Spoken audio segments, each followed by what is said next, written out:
You are going to see a mummy today. This is Seqenenre Tau. This is also Seqenenre Tau. And here's that pretty gnarly looking head wound of his. Homebitch here was part of the 17th dynasty, what happened during what we like to call the Second Intermediate Period, okay? He dies 4 years into his reign in 1541 BCE. BCE is very important here, because this shit isn't happening in the middle of the Italian goddamn Renaissance, okay? This is like 3,000 years ago. And guess what?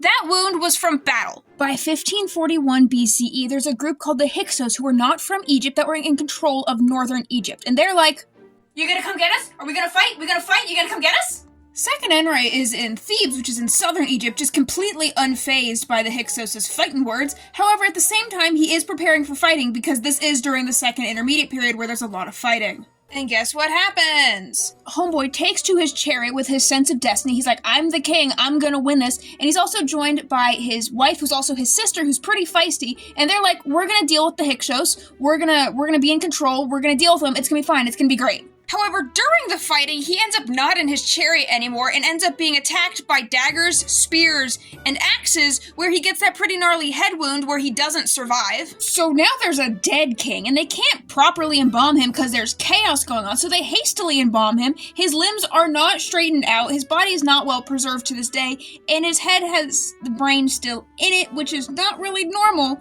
for Egyptian mummies. However, his grieving family did put the phrase Tau the Brave on his coffin, which is pretty sweet.